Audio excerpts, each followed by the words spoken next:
Assalamu alaikum, урматтуу Талас тургундары, унаа айдоочулар. Сиздер үчүн Таласта бир жакшы жаңылык. Автогаз газ орнотуучу станция ачылыптыр Таласка. Жаңылыктардан болуп. Анда эмесе мен сиздерге терең маалыматтарын, толук маалыматтарын сурап айтып берем.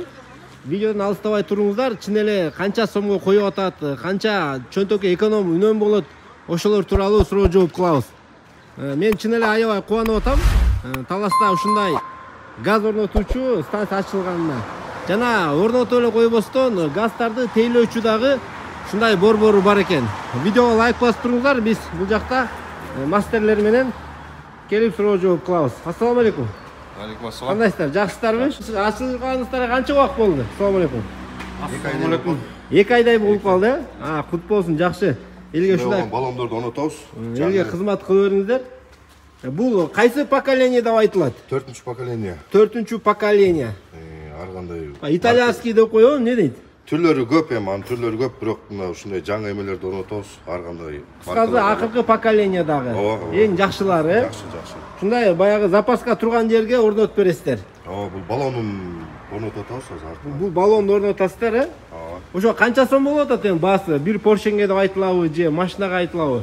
Негизи биз скидкасы менен кылып атабыз. Келгенден кийин бир аз скидкасы бар. Жаңы ачылган себептен азыр скидка бар экен, урматтуу унаа айдоочулар. Скидкага ийилип койдуруп калсаңыздар болот. Канча сом болот эми? Машинанын маркасына жараша, цилиндрге жараша. Мисалы мен карьерimi койдурсам деп ойлонуп атам, 2-4 объем. 2-4 объемго 4 цилиндрге 35 000 сом болот. 35 000 сом. Дагы бир аз сүйлөшүүлөр болот. Дагы сүйлөшсө болот. Кыскасы 30 000 менен бүтөт экен да. 30тан бир аз жогорураак менен бүтөт. 32 менен бүтөт экен да. Бүтөт, гарантиясы бар. Бул жолу 30 000дин тегерегинде бир унаага бүтөт экен, Гарантиясы кандай болот, кепилдиги? Кепилдиги 1 жыл гарантия болот. Утечка бизден компьютерный диагностика, калибровка, регулировка кылып беребиз.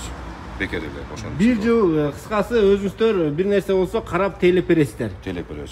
Жакшы экен. Негизи эле бул тармакта газ коюп жүргөнүздөргө канча жыл болду? Эми биз Бишкекте точкаларды иштетчүбүз. Ал жакта бир 10 жылдай болгон иштегенбиз. 10 жылдан бери иштеп келет экен, урматтуу унаа айдоочулар. Жаңы ачылып, баягы көпчүлүк газдан коркот да. Эч кандай бул жакта коопсуздуктар каралган. Бул жерде мына өзүнүн эмелери бар. Завод чыгарган нерселер да, мотор жакта дагы бар, клапандар кармайт. Эч кандай бүт эмели бар. Кыскасы бул тармакта стаж, опыт 10 жылдан ашып калыптыр, туугандар. Коркпой эле койдурсаңыздар болот экен. Но мисалы Mercedes экен, ушуга канча сом бул? Канча цилиндр бул? Бул 8 цилиндр. Негизи азыр бардыгы тең эле цилиндрине жараша эсептелинет. Анан 8 цилиндрдики негизи пайда $800 болот. А биз скидкасы менен чүп баягы элдин шартына жараша, ошого жараша коюп беребиз. Ушул 8 цилиндрди азыр канча сомго коюп атасыз? Мисалы жип айдап жүргөндөр 8 цилиндрди азыр $700 коюп атабыз. $700 коюп атасыздар. 1 жыл гарантиясы менен. 1 жыл гарантиясы менен 1 жылга чейинки ар кандай утечка, кандай технический ошибкалардын баардыгын тең исправить этип беребиз, карап беребиз, жөндөп беребиз. Мен силерге дагы бир суроо берейин да. Мисалы көпчүлүк унаа айдоочулар баягы газ дегенде коркот экен да. Газ жарылып кетпейби деп ошондой бир коркунучтары жокпу? Негизи газ кандай бул? Кандай кеңеш бересиз? Бардыгы тең эле качество установкадан зависит этет да. Установкадан зависит этет. Бул деген ал газдан анчалык эле коркот турган маселе эмес. Анткени деген азыркы шартта, мисалы шаарда деп коелу, Бишкекте жүргөн машиналардын почти 95% газ болуп калды. Газ болуп калды. Бул деген эч кандай коркунуч жок. Бул жерде деген баягы анча-мынча шалакылык менен, ар кандай утечка менен сгорание болуп калган случайлардын артында эле ошондой баягы ой калып калган да. Газ деген опасный, күйүп кетишти. Анда таптакыр буда деген опасный таптакыр жок. Бул эми только 1 жылда гана бир гана могу утечкалардын, шлангдарын баардыгын бир сыйра карап туруш керек. Айдап газ койдургандан кийин кичине газ жыттана турган болсо, дароо келип текшерип койсо коркунуч деле жок экен, Анда такыр коркунуч деле жок. Бирок муну газ жыттанганча деле жүрбөй, хотя бир жылда бир деле мастерскойго кирип, бир сыйра текшерип койсо, бул өзү үчүн для безопасности жакшы да.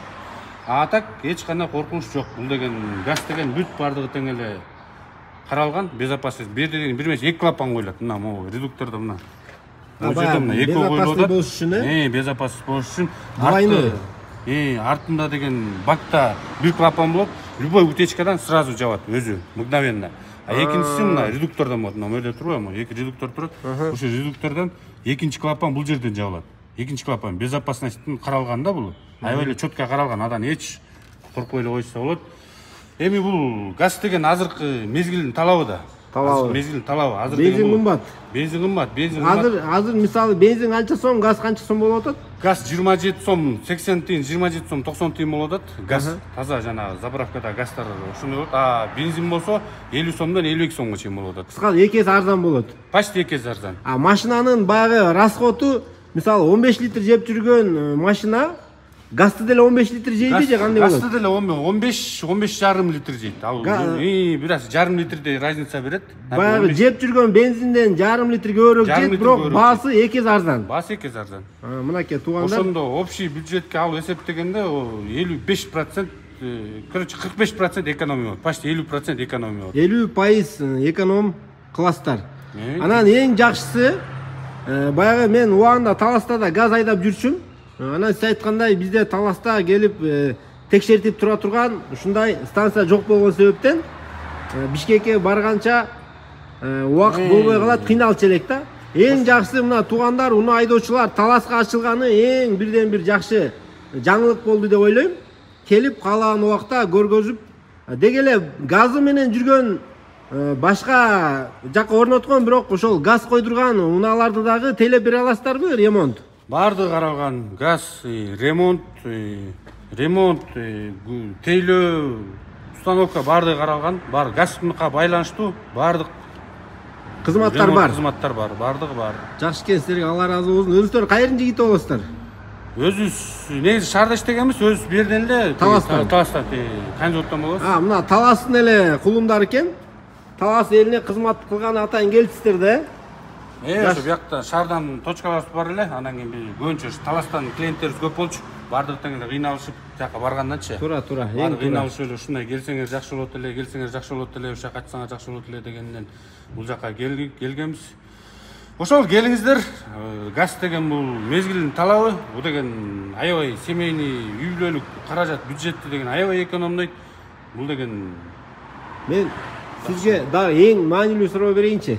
Рассрочка барбы? Рассрочка бар. Рассрочканы да караган. Рассрочка бар. Кандай? Биринчи төлөмү канча төлөйт? Айына канча төлөйт? Канча айга төлөйт, ошону айтып коюңуздар. Мунуку деген рассрочкабыз биздики азыр через банк. Рассрочка через банк. Через банк деген өзү наркы шартына жараша графигин ылайыктап ала берет. 3 айдан 1 жылга чейинки ылайыктап ала берет.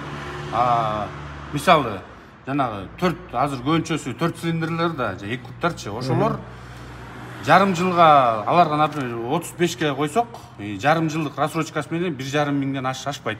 Бир кош үстөк пайызычы 1 жылга деп коюшса, примерно 1,5 тегерегинде болот. Бая адал болуш үчүн Ислам Финанс банкы менен кылса болобу? Ооба, буйрса ал жагындагы карап, азыр ал жагында ишке ашырып атабыз. Ислам Финанс менен алар менен да договор заявка берип койгонбуз. Анан кийин биз азыр ачылганыбызга 2 ай кетип атат да. Азыр биз көбүнчө наличкалык иштеп атабыз. В основном наличкалык иштеп атабыз. Анан кийин жанагы көп ошондой маселелер чыгып атат, сурап атат, рассрочкага сурап атышат. Ошо рассрочкага сурап аткандардын эсебинен анан жана банк менен договор түзүп атабыз. Азыр ошол биздин договорубуз, ошо жанагы бир банк менен договор түзүп алганбыз. Ошо менен азыр кайсыл банк менен договор түзгөнсүздөр? Азыр компания банк менен иштешип атабыз. Компания менен иштешип атат экен, бирок Ислам Финанска дагы баягы заявкаларды берип койгонсуздар. Заявка берип койгон. Анткени баягы мен адал банктардан алам дегендер да бар да. Адал болуш керек деген. Кыскасы Ислам Финанс аркылуу да алса болот. Болот. Ал жагындагы негизи карап атабыз, бирок ал жагын пока чечилдик. Бирок аракет кылыңыз да. Мисалы мен башка банктардан албайм да, эгер Ислам мага окшогон адамдар көп. Ислам Финанс азыр адал шарият жолу менен берип атат. Ошол жакты бир жакшылап немесин чыгарып коюңуздар өтөгүнө. Мынакей туугандар, Кудай буйрса сиздерге толук эле маалымат алып бердим окшойм. Дагы эгер кызыгып же болбосо толук маалымат ала албай калсаңыздар, төмөндөгү номерге чаласыздар, же болбосо келип ушу Анарда Ботон заправканын тушунда дарегин баарыңыздар эле билесиздер, келип мынаңыздарга газ койдуруп, ошол банкка төлөгөн, рассрочкага төлөгөн төлөмдү бензинден эконом кылып туруп эле төлөп чыгарып койсо болот экен да, туурабы? Бензинден. Жакшы болду туугандар, мынакей гарантиясы кепилдиги менен дейт. Реклама берген тарап жоопкерчилик кепилдигин албайт. Мынакей өзүңүздөр келип бул жерден кепилдигин жоопкерчилиги менен газ койдуруп кетсеңиздер болот. Видео лайк басып коюңуздар. Келерки чыгышка чейин сак саламат болуңуздар.